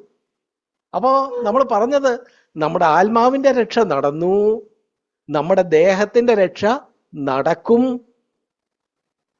ഇവിടെ കണ്ടോ, ഇവിടെ ഓരോ കാര്യവും നമ്മൾ ഓർക്കണം. ആ തേജസ്കരണം, നമ്മുടെ ശരീരത്തിനുള്ള മാറ്റം ആരാ തന്നത്? ദൈവമായിരിക്കും തരുന്നത്. ദൈവമാ തരുന്നത്. നമുക്ക് തന്നെ നമ്മുടെ ദേഹത്തെ തേജസ്കരിക്കാൻ കഴിയുകയില്ല. നേരത്തെ നമ്മൾ രക്ഷിക്കപ്പെട്ടപ്പോൾ നമ്മളെ നീതീകരിച്ചതാരാ? ദൈവമാ നീതീകരിച്ചത്. നമുക്ക് തന്നെ നമ്മളെ നീതീകരിക്കാൻ ഒക്കുകയില്ല. ഇവൻ ഒരു തെറ്റും ചെയ്യാത്തവൻ, സ്വർഗത്തിന്റെ കണ്ണിൽ ഇവൻ നിർമ്മലൻ എന്ന് നീതീകരിച്ചത് ദൈവമാണ്. അതുപോലെ നമ്മുടെ ശരീരത്തെ തേജസ്കരിക്കുന്നതും ഭാവിയിൽ ദൈവമാണ് അത് ചെയ്യാൻ പോകുന്നത്. ഓക്കെ, ആ കാര്യങ്ങള് അപ്പോൾ രക്ഷയുടെ ഭൂതകാലത്തെക്കുറിച്ച് പറഞ്ഞു, രക്ഷയുടെ ഭാവി കാലത്തെക്കുറിച്ച് പറഞ്ഞു. എന്നാൽ ഇന്ന് ഉള്ള രക്ഷയുടെ വർത്തമാനകാലത്തെക്കുറിച്ച്, അതുമായി ബന്ധപ്പെട്ട കാര്യമാണ് നമ്മൾ പറയാനായിട്ട് ഇന്ന് ചിന്തിക്കുന്നത്. അതിനൊരു വാക്യം നമുക്ക് വായിക്കാം. 1 കൊരിന്ത്യർ 1 അധ്യായം അതിൻ്റെ 18 വാക്യം. ക്രൂശിന്റെ വചനം നശിച്ചു പോകുന്നവർക്ക് ഭോഷത്വവും രക്ഷിക്കപ്പെടുന്ന നമുക്കോ ദൈവശക്തിയുമാകുന്നു. ഇവിടെയും കണ്ടോ, രക്ഷ എന്ന വാക്ക് വരുന്നുണ്ട്. അവിടെ ഈ രക്ഷ എന്നുള്ള വാക്ക് ഏത് കാലത്തിലാ? ഭൂതകാലത്തിലാണോ ഭാവി കാലത്തിലാണോ? അല്ല, വർത്തമാനകാലത്തിലാ. രക്ഷിക്കപ്പെടുന്ന എന്ന മലയാളത്തിൽ. ഇവിടെ ഇംഗ്ലീഷിൽ നമ്മൾ നോക്കുമ്പം പ്രസന്റ് കണ്ടിന്യൂസ് ടെൻസ് ആണ്. രക്ഷിക്കപ്പെട്ടുകൊണ്ടേയിരിക്കുന്ന. അപ്പൊ ഈ രക്ഷിക്കപ്പെട്ടുകൊണ്ടേ ഇരിക്കുക എന്ന് പറയുന്ന ഈ പ്രക്രിയ നമ്മുടെ ഏത് ഘടകത്തിലാ നടക്കുന്നത്? പ്രിയപ്പെട്ടവര്, നിങ്ങൾ എൻ്റെ കൂടെ ഉണ്ടല്ലോ.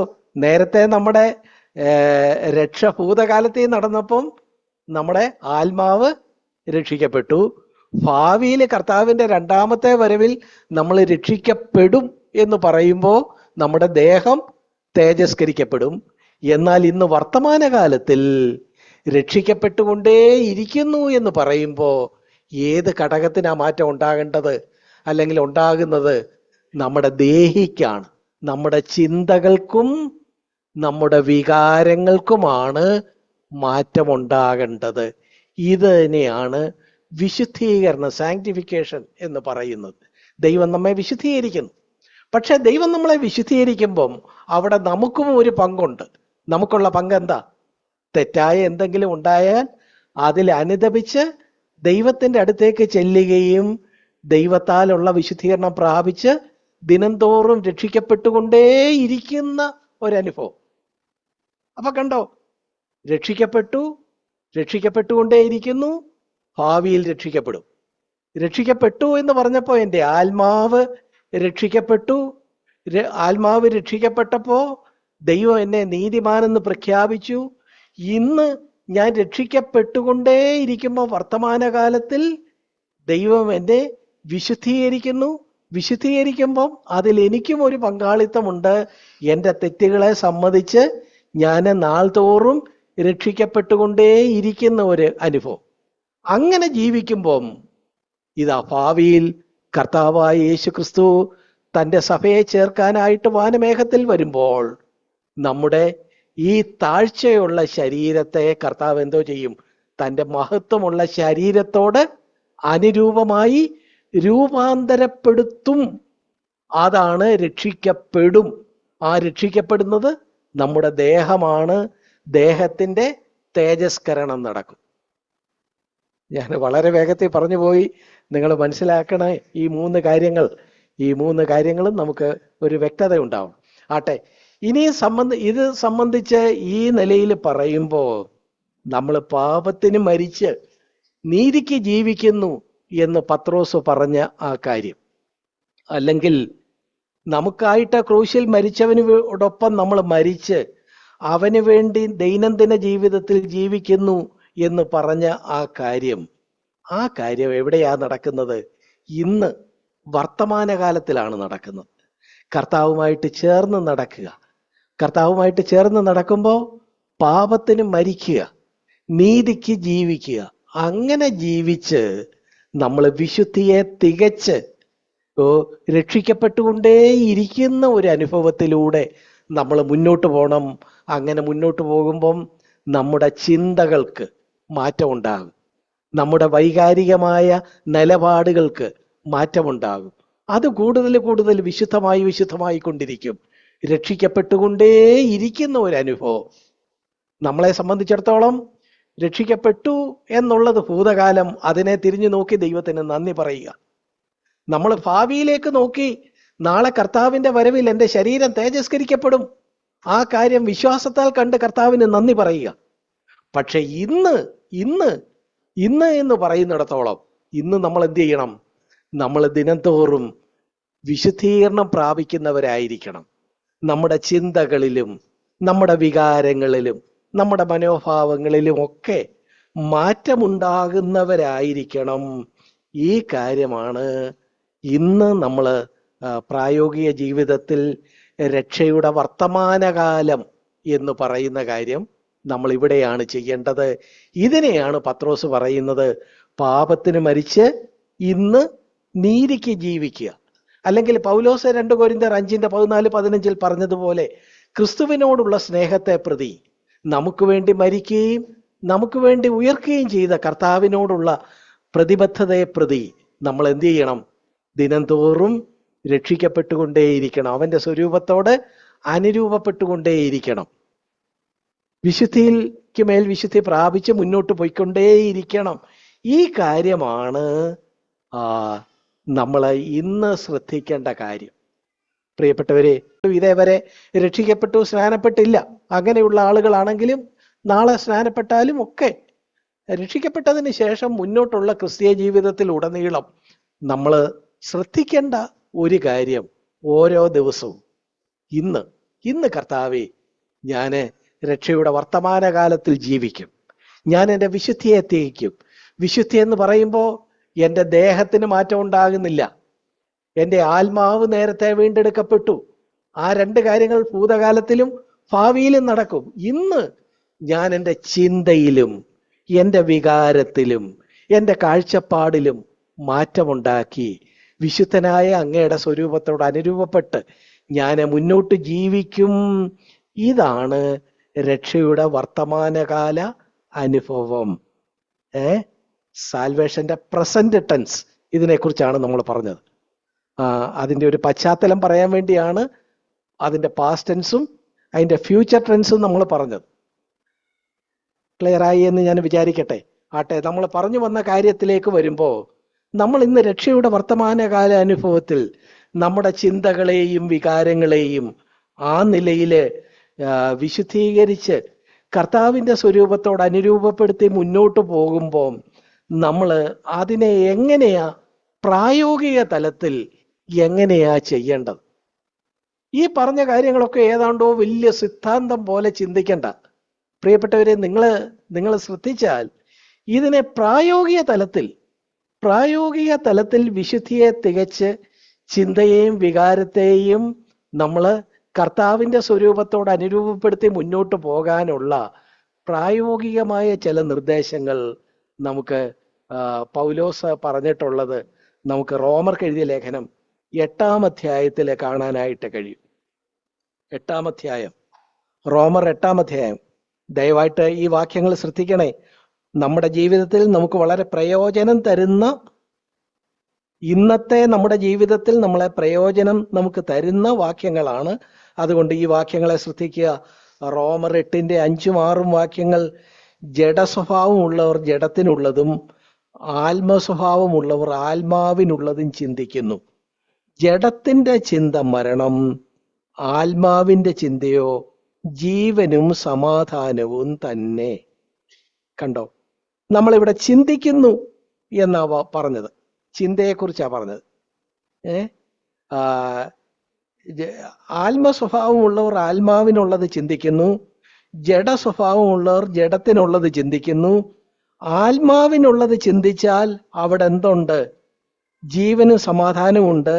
ജഡത്തിനുള്ളത് ചിന്തിച്ചാൽ അവിടെ മരണമാവുള്ളത്. ഇത്രയുമാണ് ഇവിടെ പറഞ്ഞത്. ആട്ടെ, ഇതെന്താ ഈ പറയുന്നത്?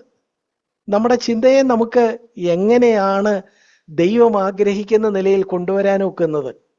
പലപ്പോഴും മനുഷ്യർ പറയുന്നത് എന്താ? ഓ, അത് ഞാൻ അങ്ങനെയൊക്കെ അങ്ങനെ ചിന്തിച്ചു പോയി, എനിക്ക് ഈ ചിന്തകളുടെ മേലൊക്കെ അങ്ങനെ നിയന്ത്രണമുണ്ടോ, അങ്ങനെ വല്ലതും നമുക്ക് ജീവിക്കാൻ ഒക്കുമോ? ഇങ്ങനെയൊക്കെയാ മനുഷ്യർ പറയുന്നത്. എന്നാൽ ഇവിടെ കണ്ടോ, പ്രായോഗിക ക്രിസ്തീയ ജീവിതത്തിൽ വർത്തമാനകാല രക്ഷയെ പ്രവർത്തിച്ചെടുക്കുമ്പം നമുക്ക് എന്ത് ചെയ്യാൻ കഴിയും? നമ്മുടെ ചിന്തകളെ നമുക്ക് ഒന്നുകിൽ നമുക്ക് ആത്മാവിൽ വയ്ക്കാം, അല്ലെങ്കിൽ ജഡത്തിൽ വയ്ക്കാം. ആത്മാവിൽ വെച്ചാൽ ജീവനും സമാധാനവും, ജഡത്തിൽ വെച്ചാൽ മരണമാണ്. ഇതാണ് ഇവിടെ പറഞ്ഞതിന്റെ ചുരുക്കം. അപ്പൊ പിന്നെയും നമ്മൾ നേരത്തെ പറഞ്ഞ തൃത്വം എന്ന് പറഞ്ഞ കാര്യം ഒന്നുകൂടെ ഒന്ന് വിശദീകരിക്കേണ്ടതായിട്ടുണ്ട്. പ്രിയപ്പെട്ടവരെ, നമ്മളുടെ ജീവിതത്തിൽ 3 ഘടകങ്ങൾ ഉണ്ടെന്ന് പറഞ്ഞു. ഒന്നെന്ന് പറയുന്നത് എന്താ? ദേഹം, ജഡം, അല്ലെങ്കിൽ അതിനെ ജഡമെന്ന് പറയാം. പാപത്തോട് കൂടുതൽ അടുപ്പമുള്ള ആദാമ്യമായ ഒരു ജഡമാണ് നമുക്കുള്ളത്. നമ്മൾ രക്ഷിക്കപ്പെട്ടെങ്കിലും നമുക്ക് എന്തുണ്ട്? ഒരു ജഡമുണ്ട്. ശരീരത്തോട് ചേർന്ന് പാപ സ്വഭാവത്തോട് താല്പര്യമുള്ള ഒരു കാര്യത്തെയാണ് ജഡം എന്ന് പറയുന്നത്. ജഡം ഒരു വശത്തുണ്ട്. മറുവശത്ത് നമ്മുടെ ആത്മാവ് കർത്താവിനെ സ്വീകരിച്ചപ്പോ ആത്മാവ് എന്തായി? സചേതനമായി, അത് സജീവമായി, അത് ആ നിലയിൽ ജസ്റ്റിഫൈ ചെയ്യപ്പെട്ടു എന്ന് തന്നെയല്ല. നമ്മൾ കർത്താവിനെ സ്വീകരിച്ചപ്പോൾ കർത്താവ് നമ്മുടെ ഉള്ളിൽ വന്നു എന്ന് പറയുമ്പം അവിടുന്ന് നമ്മുടെ ആത്മാവിലാണ് വന്നത്. നമ്മൾ ചിലപ്പോൾ പറയല്ലോ, കുഞ്ഞുങ്ങളെ, നിങ്ങൾ കർത്താവിനെ ഹൃദയത്തിൽ സ്വീകരിച്ചോ? കർത്താവിനെ ഹൃദയത്തിൽ സ്വീകരിച്ചോ? അപ്പം ചിലപ്പോൾ അത് കേട്ടിട്ടുള്ള ആളുകൾ ചോദിക്കും, ആ, ഹൃദയത്തിലല്ലേ ബ്രദറെ കർത്താവ് വരുന്നത്? അവിടെ ഹൃദയം എന്ന് ഉദ്ദേശിക്കുന്നത് ആത്മാവാണ്, അല്ലാതെ നമ്മുടെ ഈ ശരീരത്തിലുള്ള ആ ചിന്തകളുടെയും വികാരങ്ങളുടെയും ഇരിപ്പിടമായ ആ നിലയിലുള്ള ഹൃദയമല്ല. ആത്മാവാണ് രക്ഷിക്കപ്പെട്ടപ്പോ സചേതനമായത്, സജീവമായത്. കർത്താവിന്റെ സാന്നിധ്യം ആത്മാവിലാണുള്ളത്. ശരി, അപ്പോ കണ്ടോ, 3 ഘടകങ്ങൾ. ഒരു വശത്ത് എന്തുണ്ട്? ജഡമുണ്ട്. മറുവശത്ത് എന്തുണ്ട്?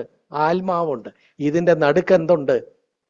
നമ്മുടെ ദേഹിയുണ്ട്. ഈ ദേഹിയിലാണ് ചിന്തകളും വികാരങ്ങളും ഉള്ളത്. ഇവിടെ നമ്മൾ വായിച്ചത് റോമർ 8-ന്റെ 5 മുതലുള്ള വാക്യങ്ങളിൽ നമ്മൾ വായിച്ചത്, നമുക്ക് ഓരോ ദിവസവും നമ്മുടെ ചിന്തയെ, ഈ ചിന്ത ദേഹിയിലാണെന്ന് പറഞ്ഞല്ലോ, നടുക്കുള്ള ആ ദേഹി. ആ ദേഹിയിലുള്ള ചിന്തയെ നമുക്ക് ഒന്നുകിൽ ജഡത്തിൽ വയ്ക്കാം, അല്ലെങ്കിൽ എവിടെ വയ്ക്കാം? ആത്മാവിൽ വയ്ക്കാം. ജഡത്തിൽ വെച്ചാൽ എന്താ അതിന്റെ റിസൾട്ട്? എന്താ? മരണം. മരണം, ഓ പാപം, അതാണ് അതിന്റെ റിസൾട്ട്. മറുവശത്ത് ആത്മാവിൽ വെച്ചാലോ, ഇവിടെ നമ്മൾ വായിച്ചത് ജീവനും സമാധാനവും എന്നാണ് നമ്മൾ അവിടെ കണ്ടത്. എന്തുകൊണ്ട് ആത്മാവിൽ വെക്കുമ്പോൾ ജീവനും സമാധാനവും വരുന്നത്? കാരണം അവിടെ കർത്താവിന്റെ സാന്നിധ്യമുണ്ട്, കർത്താവിന്റെ പ്രസൻസ് ഉണ്ട്.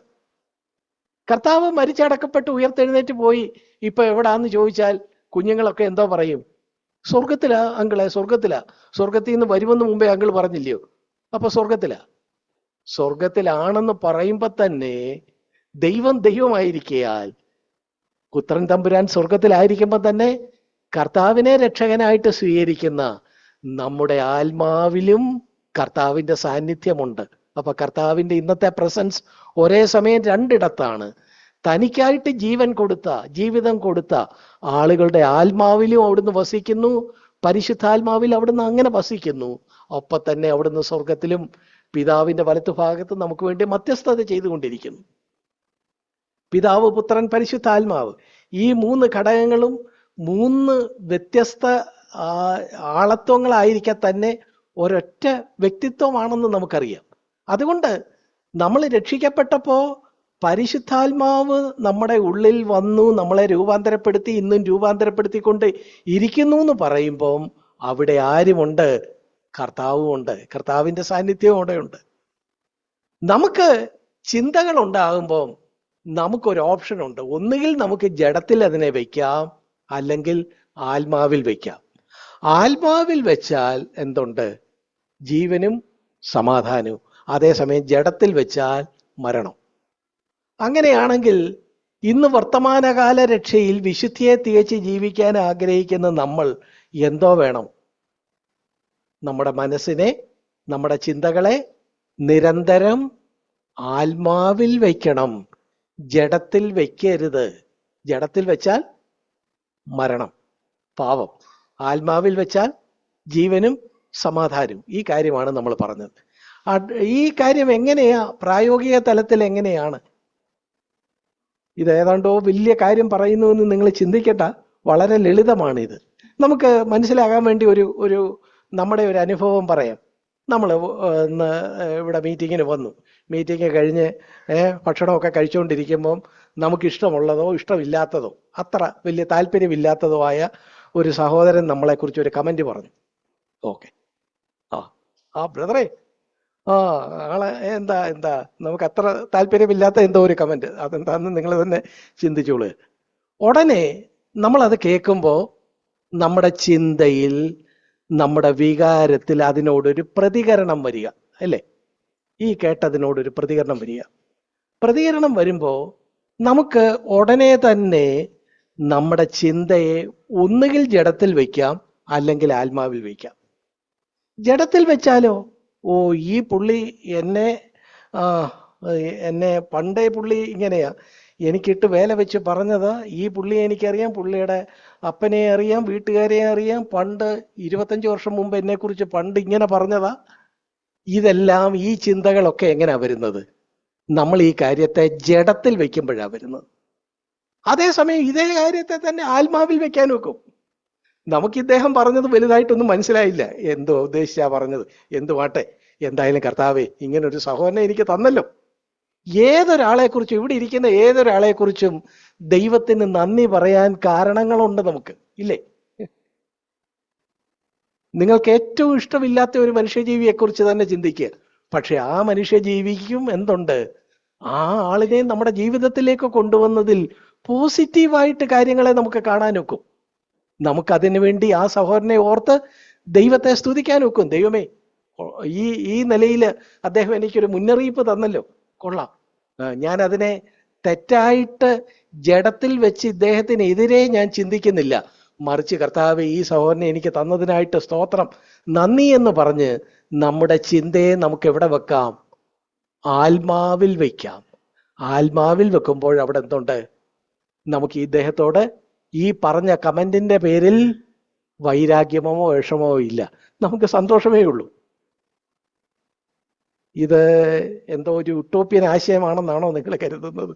ക്രിസ്തീയ ജീവിതത്തിൽ മുന്നോട്ട് പോകുന്നവർക്കൊക്കെയും അനുഭവമുള്ള ഒരു കാര്യമാണ്. നമ്മൾ ജീവിച്ചിരിക്കുമ്പോൾ നമുക്ക് ആരുടെയും വായ് മൂടിക്കെട്ടാനോ എല്ലാവരും നമ്മളോ ആഗ്രഹിക്കുന്ന നിലയിൽ നമ്മളോട് പെരുമാറണമെന്ന് പറയാനോ ഒക്കുകയില്ല. ആളുകളൊക്കെ അവരുടെ ഇഷ്ടം പോലെ പെരുമാറുന്നത്. ആ പെരുമാറ്റത്തെ നമുക്ക് നിയന്ത്രിക്കാൻ ഒക്കുകയില്ല. പക്ഷെ ആ പെരുമാറ്റത്തോടുള്ള നമ്മുടെ പ്രതികരണത്തെ നമുക്ക് നിയന്ത്രിക്കാൻ ഒക്കും. നമ്മുടെ പ്രതികരണമായിട്ട് നമുക്ക് ഈ കമന്റിനോട് ജഡത്തിൽ കൊണ്ടുവന്ന് വെച്ച് ആ ആളിനെ കുറിച്ച് വൈരാഗ്യപ്പെടുകയും വിഷമിക്കുകയും അദ്ദേഹത്തെക്കുറിച്ച് കയ്പുള്ള ചിന്തകൾ അയവിറക്കുകയും ചെയ്താൽ അവിടെ എന്താ? മരണമാണ്. അവിടെ എന്താ? പാപമാണ്. അതേസമയം ഓപ്ഷൻ നമ്മുടേതാ, തെരഞ്ഞെടുപ്പ് നമ്മുടേതാ. നമ്മൾ ഇത് ജഡത്തിൽ വെക്കാതെ അതേ ആളിനെ, അതേ കമന്റിനെ നമുക്ക് എവിടെ കൊണ്ടുവരാം? ആത്മാവിൽ വെക്കാം. ആത്മാവിൽ ആരുണ്ട്? കർത്താവുണ്ട്. കർത്താവ് ഇതിനേക്കാൾ വലിയ കാര്യങ്ങൾ കേട്ടിട്ടുള്ളതാ. കാൽവറി ക്രൂശിൽ കിടന്നപ്പം ആളുകൾ എന്തെല്ലാം അപമാനം പറഞ്ഞു, എന്തെല്ലാം അപമാനങ്ങളാ പറഞ്ഞത്. തുപ്പിയവരുണ്ട്, ഇവനെക്കുറിച്ച്, ഇവന്റെ ജീവിതത്തെക്കുറിച്ച് എന്തെല്ലാം മോശമായിട്ട് പറഞ്ഞു. പക്ഷെ ആ ആളുകളെ ഒക്കെ നോക്കി, ആഹാ ഇവനൊക്കെ എന്നെക്കുറിച്ച് ഇങ്ങനെ പറഞ്ഞു എന്ന് പറഞ്ഞ് കർത്താവ് അതിനോടുള്ള പ്രതികരണത്തെ ജഡത്തിലല്ല വെച്ചത്, മറിച്ച് എവിടാ വെച്ചത്? പിതാവേ, ഇവർ ചെയ്യുന്നത് എന്തെന്നറിയാകിയാൽ ഇവരോട് ക്ഷമിക്കണേ എന്ന് പറഞ്ഞ് ദൈവത്തിലേക്ക്, പിതാവിലേക്ക് അത് വെച്ചു. നമുക്കിന്ന് പിതാവിന്റെ, ദൈവത്തിന്റെ പ്രസൻസ് നമ്മുടെ എവിടെയാ ഉള്ളത്? നമ്മുടെ ആത്മാവിലാ ഉള്ളത്. നമുക്കും എന്ത് ചെയ്യാൻ ഒക്കും? കർത്താവിനെ പോലെ ഈ ആളുകളുടെ ഈ പ്രതികരണത്തെ നമുക്ക് നിയന്ത്രിക്കാൻ ഒക്കുകയില്ല. പക്ഷെ പ്രതികരണത്തോടുള്ള നമ്മുടെ ആ മനോഭാവത്തെ നമുക്ക് നിയന്ത്രിക്കാൻ ഒക്കും. ആളുകള് നമ്മളോട് തെറ്റായി പ്രതികരിച്ചാലും നമുക്കതിനെ ജഡത്തിൽ വയ്ക്കാതെ ആത്മാവിൽ വയ്ക്കാനായിട്ട് കഴിയും. അങ്ങനെ ആളുകളോടൊക്കെ സമാധാനമുള്ള ഒരു ജീവിതം നമുക്ക് ജീവിക്കാൻ ഒക്കും. ദൈവം മുമ്പാകെ ആണെങ്കിലും നമുക്ക് സമാധാനവും ദൈവത്തോടുള്ള ആ ഒരു പ്രസൻസ്, ദൈവത്തിന്റെ സാന്നിധ്യത്തിൽ നമുക്ക് നിൽക്കാനും ഒക്കും. നിങ്ങൾ ഓർക്കുക, നിങ്ങൾ നിങ്ങളുടെ ഒരു സഹോദരനെ കുറിച്ച്, അല്ലെങ്കിൽ നിങ്ങളുടെ ജീവിത പങ്കാളിയെ കുറിച്ച്, അല്ലെങ്കിൽ നിങ്ങൾക്ക് നിങ്ങളുടെ ഓഫീസിൽ നിങ്ങൾക്ക് ഇഷ്ടമില്ലാത്ത ഒരാളെ കുറിച്ചൊക്കെ കയ്പിന്റെ ചിന്തകൾ മനസ്സിൽ വെച്ച്, മനസ്സിൽ കൊണ്ടുവന്ന് അതിനെ ജഡത്തിൽ വെച്ച് അവൻ അങ്ങനാണ്, അവനും അങ്ങനാണ് അവന്റെ എന്നൊക്കെ പറഞ്ഞ് ഇങ്ങനെ പകയുടെയും കയ്പിന്റെയും ചിന്തകൾ കൊണ്ടുവന്ന് 10 മിനിറ്റ് അങ്ങനെ കഴിയുമ്പോ ദൈവ സാന്നിധ്യം എവിടെ പോയി? ദൈവത്തിന്റെ സാന്നിധ്യം എവിടെയോ നഷ്ടപ്പെട്ടതുപോലെ നമുക്ക് തോന്നും. അതോ നിങ്ങൾക്കാർക്കും അങ്ങനെ തോന്നാറില്ലേ? തോന്നും. കാര്യം ഇത് രണ്ടും കൂടെ ഒന്നിച്ച് വസിക്കുകയില്ല. അതുകൊണ്ട് നമ്മൾ ഈ കയ്പിനെ താലോലിച്ചാൽ ആർക്കേ ഉള്ളൂ നഷ്ടം? നമുക്ക് മാത്രമേ ഉള്ളൂ നഷ്ടം. നമ്മളോട് മോശമായ സെന്റൻസ് പറഞ്ഞ ആൾ ഇതൊന്നും അറിയാതെ അദ്ദേഹം ചിരിച്ചുകൊണ്ട് വർത്തമാനമൊക്കെ പറഞ്ഞ് സുഖമായിട്ട് ജീവിക്കുക. ഇതിനെക്കുറിച്ചുള്ള കയ്പുള്ള ചിന്തകളുമായിട്ട് ഇതിനോടുള്ള പ്രതികരണത്തെ ജഡത്തിൽ വെച്ച നമ്മൾ മാത്രം എന്ത് പറ്റി? നമ്മൾ മാത്രം ദൈവ സാന്നിധ്യവും നഷ്ടപ്പെട്ട് അങ്ങനെ ഒരു നിലയില് പാപവും മരണവും ആ സജീവതയില്ലാതെയും സമാധാനമില്ലാതെയും ജീവനില്ലാതെയും ആയിപ്പോകുന്ന ഒരവസ്ഥ വരും. ഇവിടെ കണ്ടോ, നമ്മള് റോമർക്ക് എഴുതിയ ലേഖനത്തില് നമ്മൾ അതിന്റെ 8-ാം അധ്യായത്തിന്റെ 14-ാമത്തെ വാക്യം, അതിന്റെ 13 മുതലുള്ള വാക്യങ്ങൾ, നിങ്ങൾ ജഡത്തെ അനുസരിച്ച് ജീവിക്കുന്നുവെങ്കിൽ മരിക്കും നിശ്ചയം, ആത്മാവിനാൽ ശരീരത്തിന്റെ പ്രവൃത്തികളെ മരിപ്പിക്കുന്നുവെങ്കിലോ നിങ്ങൾ ജീവിക്കും. ദൈവാത്മാവ് നടത്തുന്നവർ എല്ലാവരും ദൈവത്തിന്റെ മക്കളാകുന്നു. ഞാൻ വായിച്ചത് 13-14 വാക്യങ്ങളാണ്. റോമർ 8-ന്റെ 13-14. ഇവിടെ നമ്മൾ ചിന്തിച്ചതുമായിട്ട് ബന്ധപ്പെട്ട് തന്നെ നമ്മൾ നോക്കുക. നിങ്ങള് ഈ ഒരാളുടെ ഒരു കമന്റിന്റെ മുമ്പാകെ നിങ്ങളുടെ ജഡത്തിന് എന്താ താല്പര്യം? ജഡത്തിന്റെ താല്പര്യം അതിനെക്കുറിച്ച് കയ്പുള്ള ചിന്തകളിൽ മുഴുകുക എന്നുള്ളതാ. ആ ജഡത്തെ അനുസരിച്ച് ജീവിച്ചാൽ നിങ്ങൾ എന്തോ പറ്റും? നിങ്ങൾ മരിക്കും നിശ്ചയം. നിങ്ങളുടെ സജീവത നഷ്ടപ്പെടും, ദൈവത്തോടുള്ള ബന്ധം നഷ്ടപ്പെടും. അതേസമയം ആത്മാവിനാൽ ഈ ചിന്തകളെ മരിപ്പിക്കുന്നു എങ്കിലോ, എങ്ങനെ മരിപ്പിക്കാൻ ഒക്കും? നിങ്ങൾക്ക് ഈ ചിന്തകളെ ആത്മാവിൽ വെച്ചാൽ, കർത്താവിൻ്റെ അടുത്തേക്ക് കൊണ്ടുവന്നാൽ, ദൈവത്തിന്റെ സന്നിധിയിലേക്ക് കൊണ്ടുവന്നാൽ എന്ത് സംഭവിക്കും? അവിടെ നിങ്ങള് ആ പ്രവർത്തികളെ മരിപ്പിക്കുന്നു. അവിടെ നമുക്ക് ജീവനുണ്ടാകും എന്ന് മാത്രമല്ല, അങ്ങനെ നമ്മൾ ജീവിച്ചാൽ നമ്മൾ ഏവരും ദൈവത്തിന്റെ മക്കളാകുന്നു. ഇവിടെ മലയാളത്തിൽ ട്രാൻസ്ലേഷനിൽ ഒരു തെറ്റുണ്ട്. എല്ലാവരും ദൈവത്തിന്റെ മക്കൾ. ദൈവത്തിന്റെ മക്കൾ എന്ന് പറയുമ്പോൾ നമ്മൾ വിചാരിക്കും ചിൽഡ്രൻ എന്നാണെന്ന് വിചാരിക്കും. എന്നാൽ ചിൽഡ്രൻ എന്നല്ല, സൺസ് എന്നാണ് ഇംഗ്ലീഷിൽ നമ്മൾ കാണുന്നത്. കുഞ്ഞുങ്ങളും പുത്രനും തമ്മിലുള്ള വ്യത്യാസം എന്താ? ചിൽഡ്രനും സണ്ണും തമ്മിലുള്ള വ്യത്യാസം എന്താ? സണ്ണെന്ന് പറയുന്നത് പക്വത പ്രാപിച്ചവനാണ്, പ്രായപൂർത്തിയായവരാണ്. നമ്മൾ വിശ്വാസ ജീവിതത്തിൽ എന്തായിരിക്കണം? പക്വത പ്രാപിച്ച സൺസ് ആയിരിക്കണം. അല്ലാതെ 25 കൊല്ലം കഴിഞ്ഞിട്ടും കേവലം ചിൽഡ്രനായിട്ടിരിക്കരുത്. ഇവിടെ നമുക്ക് തരുന്ന ആ നിലയില് ദൈവാത്മാവിനാൽ അങ്ങനെ നടത്തപ്പെടുമ്പോ നമ്മുടെ ചിന്തകളെ ആത്മാവിൽ വെച്ചാൽ എന്തുണ്ടാകും? ആ നിലയിൽ മുന്നോട്ട് പോയാൽ നമ്മള് വളരെ വേഗത്തിൽ ദൈവത്തിന്റെ പുത്രന്മാരായിത്തീരും, പുത്രിമാരായിത്തീരും, സൺസ് ആൻഡ് ഡോട്ടേഴ്സ് ആയിത്തീരും. ചിൽഡ്രൻ എന്നുള്ള അവസ്ഥ വളരെ വേഗത്തിൽ മാറും. നമ്മൾ ആഗ്രഹിക്കുന്നത് എന്താ? ക്രിസ്തീയ ജീവിതത്തിൽ 25 കൊല്ലം കഴിഞ്ഞും കൊച്ചു കാര്യത്തിലൊക്കെ വിഷമിച്ചും പിണങ്ങിയും ഒക്കെ ഇരിക്കുന്ന ചിൽഡ്രൻ ആയിരിക്കാനാണോ? കുഞ്ഞുങ്ങളുടെ കാര്യമോ, കൊച്ചു കാര്യത്തിനൊക്കെ അവർ പിണങ്ങും, കൊച്ചുങ്ങള്. അതേസമയം പക്വതയുള്ള 18-20 വയസ്സായ ആളുകള് അങ്ങനൊന്നും കേട്ടാൽ പെട്ടെന്ന് പിണങ്ങുകയില്ല. കാരണം എന്താ? അവന് പക്വതയെത്തി. നമ്മൾ ആത്മീയ ജീവിതത്തിൽ എന്താകണം? പക്വതയെത്തിയവരാകണം, അല്ലാതെ ചിൽഡ്രനായിട്ട് ആകരുത്. ഇവിടെ ഇതാ സൺസ് ആകാനുള്ള വഴി പറഞ്ഞിരിക്കുന്നു. എന്താ? പുത്രന്മാരാകുക, പുത്രിമാരാകുക. അതിനുള്ള വഴി എന്താ? ജഡത്തിൽ ഇതിനെ വെക്കാതെ ദൈവാത്മാവിനാൽ, ദൈവത്തിന്റെ സന്നിധിയിലേക്ക് ഇതിനെ കൊണ്ടുപോയി ദൈവാത്മാവിനാൽ നടത്തപ്പെടുന്നവരായിരിക്കുക. ഈ കാര്യമാണ് വർത്തമാനകാല രക്ഷയിൽ നമ്മൾ പ്രവർത്തിച്ചെടുക്കേണ്ട ഒരു കാര്യം. പ്രിയപ്പെട്ടവരെ, ഇതിനെക്കുറിച്ച് എത്ര വേണമെങ്കിലും പറഞ്ഞു പോകാനായിട്ട് ഒക്കും. ഇത് ഒറ്റപ്പെട്ട വാക്യങ്ങളല്ല. റോമർക്കെഴുതിയ ലേഖനം 12-ാം അധ്യായം 1-2 വാക്യങ്ങൾ നമുക്ക് പരിചിതമായ വാക്യങ്ങളാണ്. അവിടെ എന്താ പറയുന്നത്? അവിടെ നിങ്ങൾ എന്ത് ചെയ്യണമെന്നാ? നിങ്ങൾ മനസ്സ് പുതുക്കി രൂപാന്തരപ്പെടണം.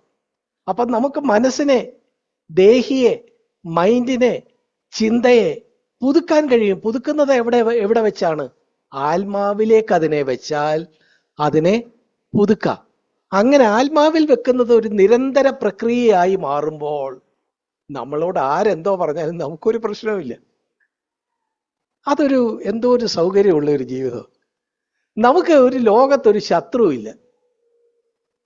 അതൊരു എന്തൊരു അതല്ലേ സാക്ഷാൽ സ്വാതന്ത്ര്യത്തിന്റെ ജീവിതം.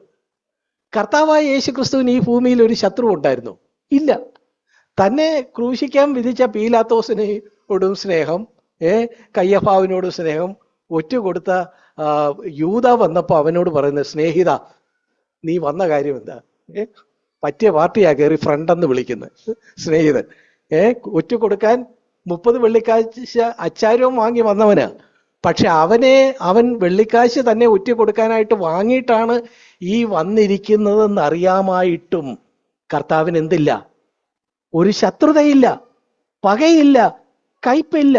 സ്നേഹിത, പ്രിയപ്പെട്ടവരെ, ഒരു ശത്രു ഇല്ലാത്ത ഒരു ജീവിതം എന്തോ ഒരു സ്വാതന്ത്ര്യത്തിന്റെ ജീവിതമാണ്. ഈ നിലയിൽ ജീവിക്കാനൊക്കെയാണ് എന്നെയും നിങ്ങളെയും വിളിച്ചത്. അല്ലാതെ നമ്മൾ രക്ഷിക്കപ്പെട്ടു, ഞാൻ CFCയിൽ 25 കൊല്ലമായിട്ട് പോകുന്നു, ഇപ്പോഴും അയൽക്കാരനോട് കണ്ടാൽ മിണ്ടുകയില്ല, ജീവിത പങ്കാളി എന്തോ ഒരു വാക്ക് പറഞ്ഞു അതിനെ ചൊല്ലി 15 ദിവസം മുഖം വീർപ്പിച്ച് നടന്നു, സഹോദരനെ എന്തോ ഉണ്ടെന്ന് പറഞ്ഞ് കൈ തരാൻ വരുന്നുണ്ട്, നമ്മൾ ഇടത്തോട്ട് നോക്കി വേറെ ഏതാണ്ട് ശ്രദ്ധിച്ച് അങ്ങോട്ട് പോയി. എന്താ ഇത്? What is after all? പ്രിയപ്പെട്ടവരെ, നമ്മൾ ജീവിക്കുന്നെങ്കിൽ എങ്ങനെ വേണം? ഇങ്ങനെ ജീവിക്കാൻ ഒക്കുകയില്ലായിരുന്നെങ്കിൽ ഇങ്ങനെ ഒരു കാര്യം നമ്മുടെ മുമ്പിൽ വെക്കുമായിരുന്നോ? ഇല്ല.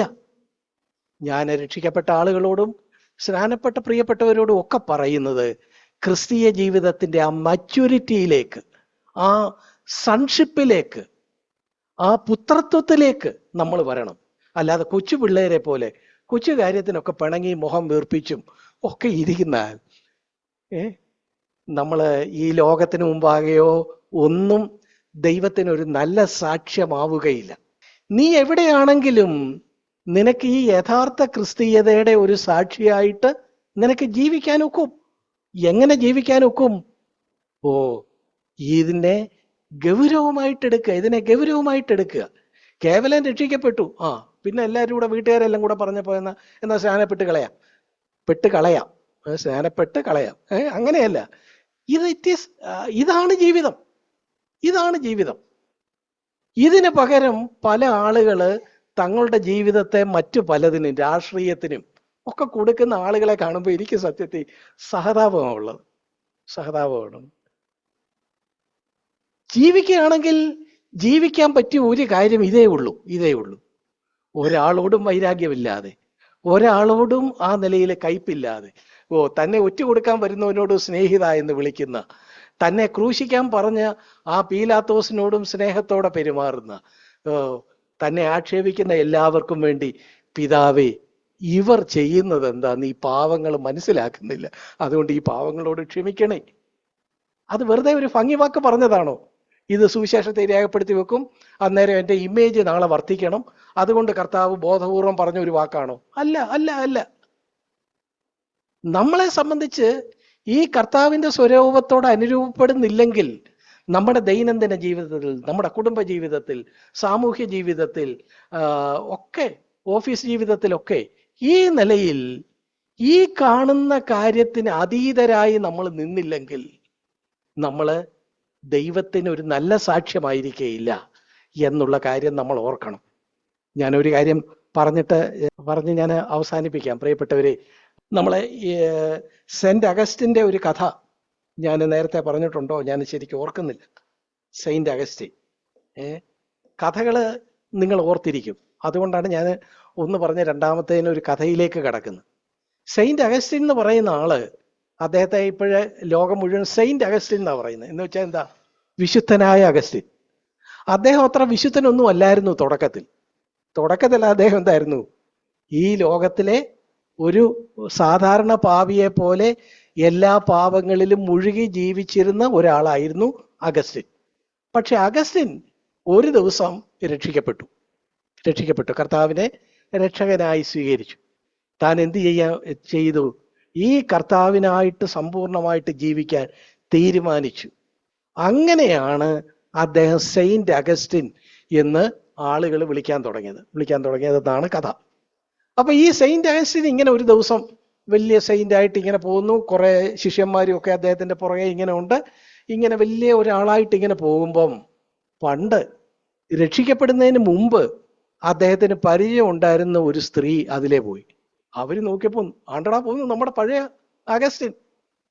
അപ്പോ അവരാ പഴയ ഓർമ്മ വെച്ച്, അതായത് അദ്ദേഹം ഇവരോടൊപ്പം ഭൂതകാലത്തിൽ ജീവിച്ചിരുന്ന ആ കാലഘട്ടത്തിന്റെ ഓർമ്മ വെച്ച് അഗസ്റ്റിനുണ്ടായ മാറ്റം മനസ്സിലാക്കാതെ ഈ സ്ത്രീ പറഞ്ഞു, അഗസ്റ്റിൻ നിന്നെ എത്ര ദിവസമായി കണ്ടിട്ട്, എത്ര നാളായി കണ്ടിട്ട് എന്ന് പറഞ്ഞ ആ സ്ത്രീ അഗസ്റ്റിനെ പുറകിൽ നിന്ന് വിളിച്ചു. ഉടനെ അഗസ്റ്റിൻ ഒന്ന് തിരിഞ്ഞു നോക്കിയപ്പോ ആരാ? പഴയ സ്ത്രീയാ. അഗസ്റ്റിൻ തിരിഞ്ഞു നോക്കി ഈ സ്ത്രീയാണെന്ന് കണ്ടപ്പോ അഗസ്റ്റിൻ കേൾക്കാത്തതുപോലെ മുന്നോട്ട് നോക്കി നടന്നപ്പം ഈ സ്ത്രീ അങ്ങനെ വെറുതെ വിടുന്ന സ്ത്രീയല്ല. അവര് പിന്നെ പുറകിൽ നിന്ന് വിളിച്ചുകൊണ്ട് ഓടി വന്നു, അഗസ്റ്റിനെ എന്നെ മനസ്സിലായില്ലേ എന്ന് പറഞ്ഞിട്ടും അഗസ്റ്റിന് മാറ്റമൊന്നും ഇല്ലാത്തതുകൊണ്ട് അവർക്കൊരു സംശയം, ഇനി അഗസ്റ്റിൻ അല്ലയോ? അപ്പൊ അവര് ചോദിച്ചു, അഗസ്റ്റിൻ തന്നെ അല്ലയോ? പഴയ അഗസ്റ്റിൻ, എന്നെ പരിചയമുള്ള പഴയ അഗസ്റ്റിൻ അല്ലേ? ഉടനെ അഗസ്റ്റിൻ വളരെ കാൽക്കുലേറ്റഡ് ആയിട്ട് ഇങ്ങനെ പറഞ്ഞു, നിനക്ക് പരിചയമുള്ള ആ പഴയ അഗസ്റ്റിൻ മരിച്ചുപോയി, ഇത് വേറൊരു അഗസ്റ്റിന് എന്ന് പറഞ്ഞ് അദ്ദേഹം മുന്നോട്ട് നടന്നു. ഇവളെ തിരിഞ്ഞു നോക്കിയില്ല, ഇവളെ എന്റർടൈൻ ചെയ്തില്ല. പ്രിയപ്പെട്ടവര്, നമ്മൾ തുടക്കത്തിൽ വായിച്ച വാക്യം എന്താ? നമ്മൾ തുടക്കത്തിൽ വായിച്ച വാക്യത്തിൽ നമുക്കായിട്ടൊരുവൻ മരിച്ചു, അടക്കപ്പെട്ടു, ഉയർത്തെഴുന്നേറ്റു. എന്തിനു വേണ്ടി? നമ്മള് നമ്മള് പാപത്തിന് ജീവിക്കാതെ നീതിക്ക് ജീവിക്കാൻ വേണ്ടിയാണ്. നമ്മൾ മരിച്ചു. അഗസ്റ്റിൻ സത്യത്തിൽ ഈ കാര്യമാണ് പറഞ്ഞത്. ഞാൻ എന്തായിപ്പോയി? ഞാൻ മരിച്ചുപോയി. ഇത് വേറൊരു അഗസ്റ്റിനാണ്. പഴയ അഗസ്റ്റിൻ മരിച്ചുപോയി എന്ന് പറഞ്ഞതുപോലെ പഴയ അത്തരത്തിലുള്ള പ്രലോഭനങ്ങളോട്, ബന്ധങ്ങളോടൊക്കെ നോ എന്ന് പറഞ്ഞ് ഇന്ന് വർത്തമാനകാലത്തിൽ ക്രിസ്തീയ ജീവിതം മുന്നോട്ട് കൊണ്ടുപോകുമ്പം അവിടെ നിരന്തരം പ്രശ്നങ്ങൾ ഉണ്ടാകും. അല്ലാതെ ക്രിസ്തീയ ജീവിതത്തിൽ ഒരു പ്രശ്നവും ഉണ്ടാകുകയില്ല എന്നാരും വിചാരിക്കരുത്. നിരന്തരം നമ്മളെ എങ്ങനെയെങ്കിലും പാപത്തിൽ വീഴിക്കാനായിട്ട് പിശാച് പല ആളുകൾ വഴി പലതരത്തിലുള്ള സംസാരങ്ങളും പല തരത്തിലുള്ള നമ്മളെ പ്രകോപിപ്പിക്കാനുള്ള ശ്രമങ്ങളും ഉണ്ടാകും. ആ ശ്രമങ്ങൾ ഉണ്ടാകുമ്പം പാപത്തിന് മരിച്ച് നീതിക്ക് ജീവിക്കുന്നത് എങ്ങനെയാ? ആ സന്ദർഭത്തിൽ നമുക്ക് വേണ്ടി മരിച്ചുയർത്തവനായിട്ട് ജീവിക്കുന്നത് എങ്ങനെയാ? എങ്ങനെ കഴിയും അത്? അത് കഴിയുന്നത് നമ്മുടെ ചിന്തയെ ആത്മാവിൽ വയ്ക്കുമ്പോഴാണ്. ജഡസ്വഭാവമുള്ളവർ ജഡത്തിനുള്ളതും ആത്മസ്വഭാവമുള്ളവർ ആത്മാവിനുള്ളതും ചിന്തിക്കുന്നു. ജഡത്തിന്റെ ചിന്ത മരണം, ആത്മാവിന്റെ ചിന്തയോ ജീവനും സമാധാനവും തന്നെ. പ്രിയപ്പെട്ടവരെ, ഈ നിലയിൽ നമ്മൾ നിരന്തരം നമ്മുടെ ചിന്തകളെ ആത്മാവിൽ വെച്ച് ദൈവ സാന്നിധ്യത്തിൽ വെച്ച് ആരോടും പകയോ കയ്പോ ഇല്ലാതെ നമുക്ക് കർത്താവ് ജീവിച്ചതുപോലെ, ആളുകളെ കണ്ടതുപോലെ കണ്ട് ജീവിക്കാനുള്ള ഒരു വലിയ സാധ്യതയാണ് ഈ പുസ്തകം നമ്മുടെ മുമ്പിൽ തുറന്നിടുന്നത്. അത് നമ്മൾ സ്വീകരിച്ച് സ്വതന്ത്രരായിട്ട് ജീവിക്കുമോ, അതോ പകയിലും കയ്പിലും ഒക്കെ കുടുങ്ങി ജഡിക മനുഷ്യരായിട്ട് ജീവിക്കും? ക്രിസ്ത്യാനികളെ രണ്ട് തരത്തിൽ ആളുകൾ തിരിക്കാറുണ്ട്. ജഡീക ക്രിസ്ത്യാനിയൊക്കെയാ, പക്ഷെ ജഡീകനാവൻ എന്ന് വെച്ചാൽ എന്താ? എപ്പോഴും കയ്പും പരാതിയും വിഷമവും ആളുകളോട് ഈർഷ്യയും, അങ്ങനെ ജഡീക ക്രിസ്ത്യാനിയായിട്ട് ജീവിക്കുക. പ്രിയപ്പെട്ടവരെ, നമ്മൾ ആരും അത് ആഗ്രഹിക്കുന്നില്ല. നമ്മൾ എന്താ ആഗ്രഹിക്കുന്നത്? നമ്മൾ ആത്മീകരായിട്ട് ജീവിക്കാനാണ്. ആത്മീകനായിട്ട് ജീവിക്കാൻ, ആത്മീയ ക്രിസ്ത്യാനിയായിട്ട്. അല്ലെങ്കിൽ ക്രിസ്ത്യാനി എന്ന് പറഞ്ഞാൽ അവൻ ആത്മീയനായിട്ട് ജീവിക്കാൻ. അതിനുള്ള മാർഗം എന്താ? നിരന്തരം ചിന്തകളെ, വികാരത്തെ നമ്മുടെ ആത്മാവിലേക്ക്, കർത്താവിങ്കിലേക്ക് കൊണ്ടുവരിക. കർത്താവിങ്കിലേക്ക് അങ്ങനെ കൊണ്ടുവരുന്നത് ഒരു ശീലമാകുമ്പോൾ നമ്മൾ എന്താകും? കുഞ്ഞുങ്ങള്, ചിൽഡ്രൻ എന്നുള്ള നിലവിട്ട് സൺസ് ആൻഡ് ഡോട്ടേഴ്സ് ആയിത്തീരും. പുത്രത്വത്തിൽ അല്ലെങ്കിൽ പുത്രി എന്നുള്ള ആ വളർച്ചയെത്തിയ ഒരു അനുഭവത്തിൽ നമ്മളായിരിക്കും. നമ്മൾ എത്രയോ നാളുകൊണ്ട് ഈ സന്ദേശങ്ങൾ കേൾക്കുന്നു. നമ്മുടെ ജീവിതം എങ്ങനെ ഇരിക്കുന്നു?